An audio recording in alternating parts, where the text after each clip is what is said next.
Christmas or Yule is coming, and this was a kind of time for a strange runic shamanism which continued to be invented into the modern age. The årsgang, a practice primarily known from southern Sweden and which continued to be in use at least until sometime in the 20th century. And this årsgang or year walk is attached to specific holidays around Yule, and this is an example of the kind of information that you find in the runic and animist calendar project that has recently been published and you can find on this page. In this video I'll argue that this kind of mystical quest to win runes practice in the årsgang is a form of Nordic shamanism, probably a reinvention of the pre-Christian Sather.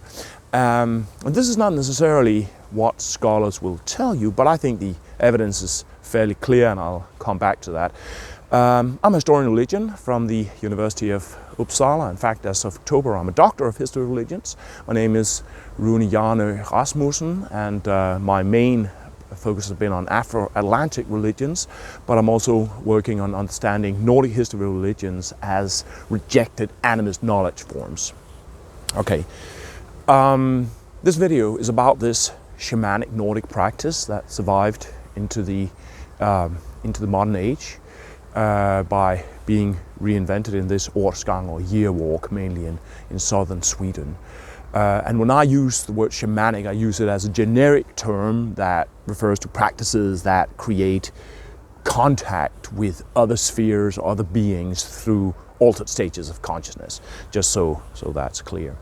Now, I mean, to me, it's quite astonishing to see how few people are aware of this phenomenon, the årsgang or year walk. And I'll get back to why that is. But the årsgang has two elements. There's a mythic complex and there's a practice. And the mythic complex is a set of stories about a rune magician who was called Kjetil Runske in Sweden, or in Denmark he was called Kjell Rune. And the Swedish version is definitely the one that's most interesting. Kjetil Runske, he brings the runes to human beings by stealing them from Odin. He enters into a mountain and steals the runes from Odin. And this gives him magical powers, and he then has these magical powers for the rest of his life. And then a bit like Merlin, his court by being magically bound by an apprentice, and in different locations in Sweden there'll be local stories saying that he's bound under this or that lake, or that it was him who placed this or that remarkable stone. So that's the myth, and I believe that this myth is somehow related to the practice, the actual årsgang or year walk, which is interesting because this practice is a practice of doing what Kjetil Runske did, winning runes through a shamanic vision quest. In some cases you win them from a very Odinic figure, and to me as a historian of religion this almost looks like a kind of a rudimentary initiation technology that was somehow lived on in the årsgang complex. But let me wind back just a little bit because since the saga era, the sort of Christmas, Yule, midwinter period was an important time for divination, and people considered that there was a kind of a proximity between the realm of the dead and the realm of the living. So on specific days, the worlds of the living and of the dead are sort of close to each other, and on those days this shamanic vision quest called årsgang can be performed. It's possible on those specific days, Christmas Eve for instance. So the year walker, the performer of this årsgang, tries to create contact with the dead by going to burial grounds or going into the wilderness on these holiday nights. The purpose is to gain visions of, well, normal-like info, human life, deaths, harvest, marriage, misfortunes, war and love, basically. And the purpose is also to gain second sight by acquiring the runes. And the procedure is somewhat along these lines. You have to comply with certain taboos. You have to fast from midday. You have to tell no one that you're seeking this vision quest. You must see no fire before going out, greet no one while you're walking, and give no answer if you're spoken to. You also have to avoid laughing and being afraid. The year walker basically has to isolate himself. And this is a kind of what's sometimes called sensory deprivation, which is a common feature of shamanic practices. And this is noted, by the way, by the Swedish researcher Tommy Kuusela, whose article on the practice I've put a link to in the text for this video. So the year walker has to walk in absolute silence, don't look back and not laugh or be frightened, and then he will see visions that will try to eject him from this shamanic experience, right? And the walk will then go to a cemetery, perhaps more cemeteries.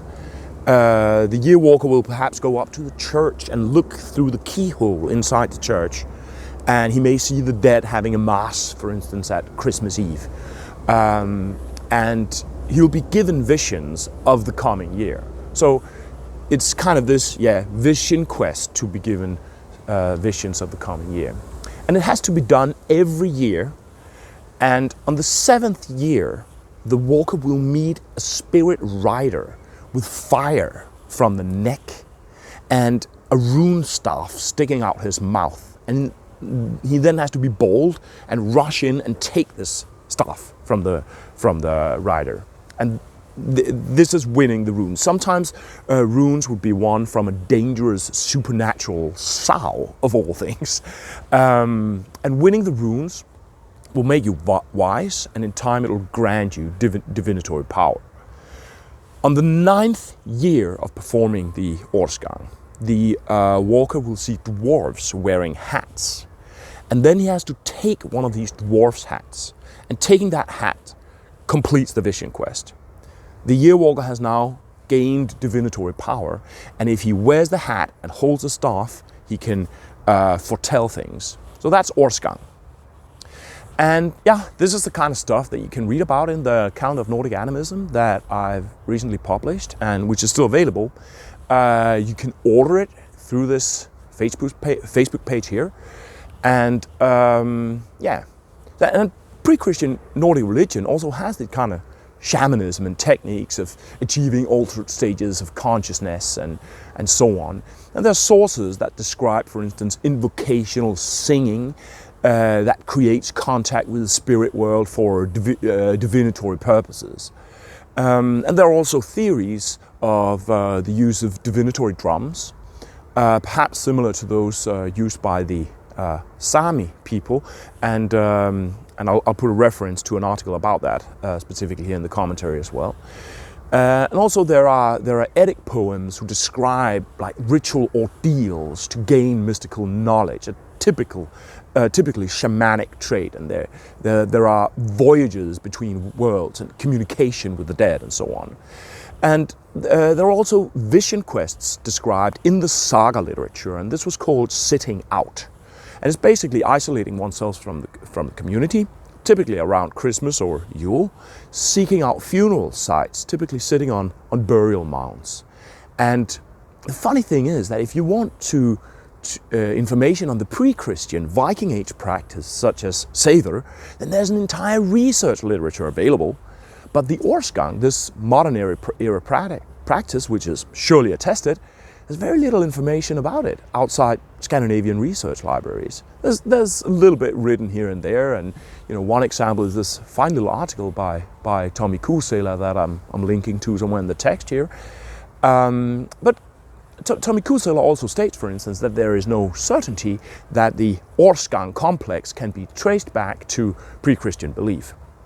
And of course he's right that certainty is a very big word when we're hypothesizing about past continuities. That's for certain, so of course you can't be sure. But let's consider the similarities between these two complexes of shamanic practice just for a moment. Both the pre-Christian practices and the årsgang have divination of life matters performed during Yule and midwinter solstice celebrations, a strong element of contact with the realm of the dead, vision quests going to wilderness or funeral sites, Odin plays a central role.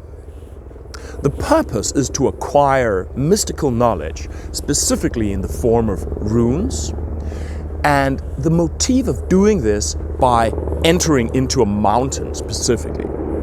So if you want to claim that there isn't any continuity between, just a second.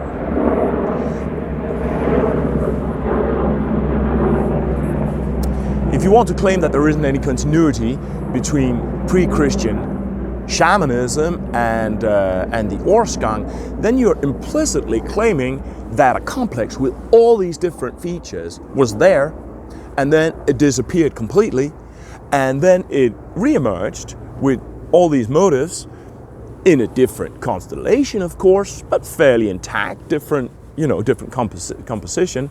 Now, I think that is possible, but it's not very likely. I think the simplest and most evident way to read these data is that Nordic shamanism basically kept being reinvented.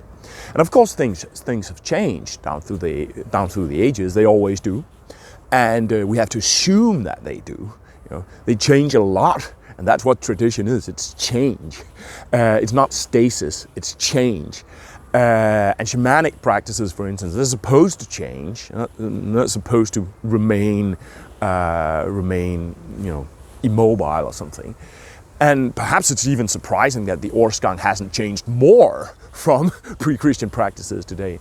So, but I totally understand actually where Kuusela is coming from, because Swedish cultural history has these amazing and in itself interesting presence of like space cadet nationalism, where people would claim that Uppsala is really the location of the sunken Atlantis, where the primordial Gothic Swedish people, emanated from, and so on. And of course, it's important as a contemporary scholar to distance yourself from that kind of stuff. It's fairly evident. But I also think that the national motivation that underlies explanations is actually also active in seclusion, that you want to lock stuff into a distant past as this imagined, untouched thing.